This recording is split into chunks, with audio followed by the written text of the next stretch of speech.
What I am about to tell you sounds crazy. And you have to listen to me. Your very lives depend on it. Tom Cruise is a hard man to kill. He's played the lead in more than 30 films, many of which have revolved around life or death situations.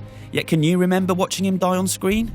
The man is pretty much bulletproof, so the fact that he dies multiple times in new film Edge of Tomorrow makes it intriguing for that fact alone. But while the setup is a strong one, the payoff is disappointing, making for a high-concept action picture that's somewhat less than the sum of its parts. You have to die every day until the enemy's destroyed. Playing fast and loose with source novel All You Need Is Kill, the film revolves around the planet being invaded by mimics, huge translucent and deadly aliens that can copy and even anticipate our actions. And they are winning the war, prompting Earth to mount one last big push on the beaches of France. On the eve of the landings, Cruise's character, Army spin Dr. William Cage, is sent to London to oversee the media blitz that will accompany the attack. But following a disagreement with a commanding officer, he's instead sent to the front line. Only trouble is, Cage is a desk jockey who's never seen a day of combat and can't stand the sight of blood. So inevitably, he gets killed within seconds. But Edge of Tomorrow has a bunch of tricks up its sleeve, the first of which sees Cruise immediately wake up at the start of that same fateful day, again preparing to head into battle. A little faster on his feet this time, he nevertheless dies once more, only to again wake up at the start of that fateful day, and so on and so on.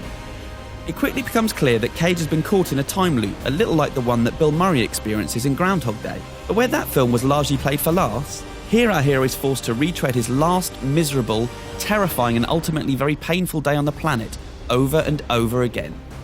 As the film's tagline so succinctly puts it, live, die, repeat.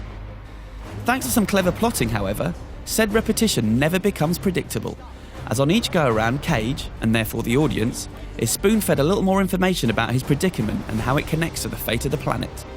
He's aided and abetted in his efforts by Rita Vrataski, nicknamed Full Metal Bitch thanks to her incredible alien-slaying exploits. Played by Emily Blunt, Rita believes Cage from the off, thanks to the rather convenient fact that she too was once caught in a time loop of her own, and so trains Cage up so that he becomes the super soldier that we expect of Cruise. The pair hatch a strategy to bring down the mimics, but unfortunately it's a somewhat underwhelming plan, making the film's final third strangely uninvolving compared to the intrigue and excitement of what has gone before. Which is a shame, as during the early scenes, when Cruise is regularly getting killed in increasingly violent ways, the film is a blast.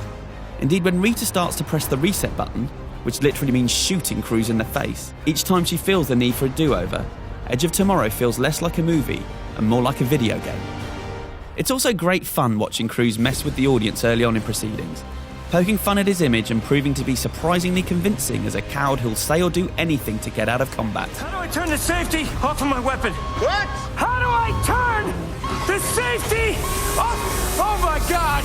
But for all the film's defying of genre expectations, Edge of Tomorrow's final few scenes revert to type, with Rita, who really should be the hero of the piece, taking a back seat, and the biggest star in the world doing what he does best in predictable Hollywood fashion, which seems like a missed opportunity in a film that promised so much.